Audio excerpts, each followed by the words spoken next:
Welcome back to the channel everyone. इस video में मैं स्मैकडाउन के 14 जुलाई के एपिसोड का रिव्यू करने वाला हूं। मैं आपसे कुछ मैचेस के बारे में बातचीत करूंगा। तो हमारे पास फेटल 4-वे मैचेस चल रहे हैं, जो कि एक हमको इस बार के स्मैकडाउन में देखने को मिला है और एक हमको नेक्स्ट स्मैकडाउन में देखने को मिलेगा।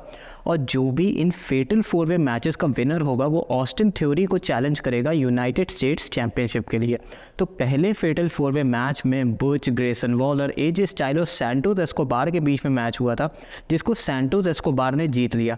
इस मैच में ऑस्टिन थ्योरी रिंग साइड पे ही बैठे हुए थे कमेंट्री टीम के साथ, और जहां पे सैंटोस एस्कोबार ने ये विक्ट्री सिक्योर करी। तो इस मैच का जो सबसे बड़ा हाईलाइट था वो था ट्रिपल सेट पावर बॉम्ब, जिसमें कि क्या हुआ था कि एजे स्टाइल और बुच और ग्रेसन वॉलर और सैंटोस एस्कोबार सब टर्न बगल पे थे, और फिर फाइनली सैंटोस एस्कोबार ने तीनों के ऊपर से जंप लगा के एक ट्रिपल पावर बॉम्ब लगाया था, जो कि इस मैच का हाईलाइट था।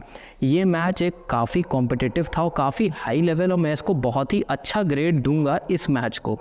अब मैं अपने सेकंड टैग टीम मैच की बात करता हूं, तो वो था शेमस और रिज हॉलैंड, जो कि ब्रॉलिंग ब्रूट्स की टीम है, वर्सेस प्रीटी डेडली। अब इस मैच में जैसे कि हमने पहले भी देखा है, प्रीटी डेडली ने चीटिंग करके ये मैच फिर से जीत लिया। अपना थोड़ा सा उन्होंने ट्विन स्विच करते हैं कि अदला बदली कर देते हैं रिंग साइड एप्रन को लेकर, तो वही हमको इस मैच में भी देखने को मिला। तो हाल फिलहाल में हमको ये देखने को मिला है कि प्रीटी डेडली को कंपनी की तरफ से अच्छा खासा पुश मिल रहा है, चाहे उनको टैग टीम चैंपियनशिप दी गई हो अभी हाल के money in the bank pay per view event पर, अभी उनको काफ़ी सारी विक्ट्रीज दी जा रही हैं। तो देखना होगा कि उनके लिए आगे कंपनी क्या करती है।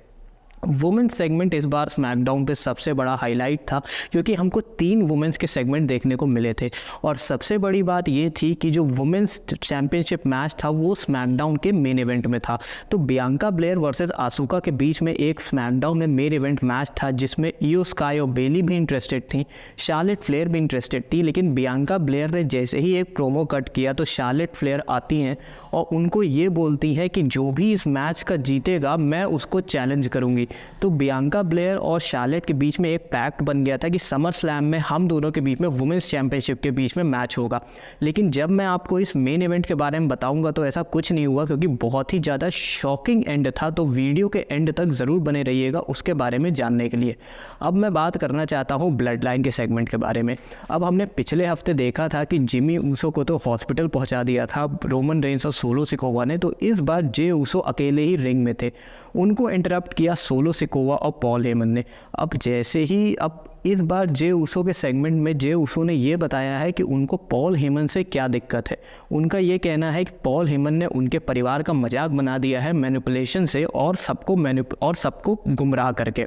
तो ये सुनने के बाद पॉल हेमन ने अपनी हदें पार कर दी। उन्होंने मदर फादर काफ़ी पर्सनल बातें जे ऊसो को बोली, और ये भी बोला कि जिमी ऊसो आज अगर अस्पताल में है तो वो तुम्हारी वजह से है।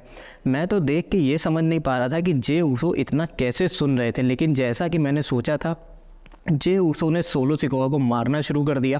सोलो सिकोवा को फ्लैट करने के बाद पॉल हेमन को पता नहीं क्या हुआ, वो रिंग के अंदर चेयर लेके आ गए और एक सुपर किक खा गए जे ऊसो की तरफ से।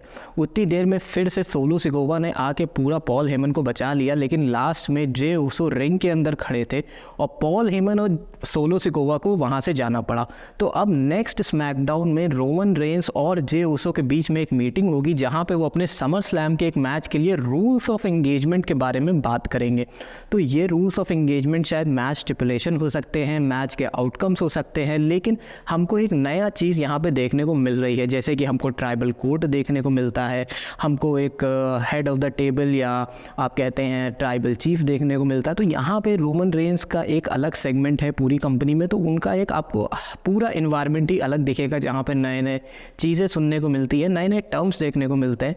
तो अब अगले हफ्ते देखना होगा कि रूल्स ऑफ एंगेजमेंट क्या होते हैं समर स्लैम में Jey Uso versus Roman Reigns के मैच में। अब मैं बात करना चाहता हूँ एक और मैच के बारे में। बेली और जेलिना वेगा के बीच में मैच था, जहाँ पे इयो स्काई रिंग साइड पे थी। तो इस मैच को बेली बड़े आराम से चीटिंग करके जीत गई, लेकिन वो हाईलाइट नहीं था।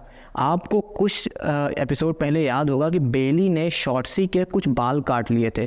तो हमको एक प्रोमो दिखाया गया था जहाँ पे शॉर्टसी जो है रिंग साइड पे थी। जैसे ही बेली का रिंग साइड पे नहीं, आई मीन जो वो प्रोमो जो स्क्रीन लगी रहती है उस पे, और जैसे ही बेली का मैच ख़त्म हुआ, शॉर्टसी का जो प्रोमो था वो प्ले होने लगा, हमको ये दिखाया गया कि शॉर्ट्सी ने अपने पूरे बाल ट्रिम कर दिए।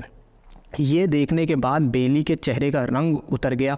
ईओ स्काई बेली दोनों बहुत डर गए। तो अब आगे शायद हमको शॉर्ट्सी और बेली के बीच में कुछ हमको फ्यूड देखने को मिल सकता है, और मुझे ऐसा लग रहा है कि शॉर्ट्सी का एक बहुत ही डरावना सा कैरेक्टर कंपनी बना सकती है, क्योंकि उन्होंने पूरे अपने बाल गंजे कर लिए और पूरी एकदम ट्रिम हो चुकी हैं, वो भी एक ट्रिमर से, क्योंकि बेली ने शायद उनके बाल काट लिए थे इस वजह से।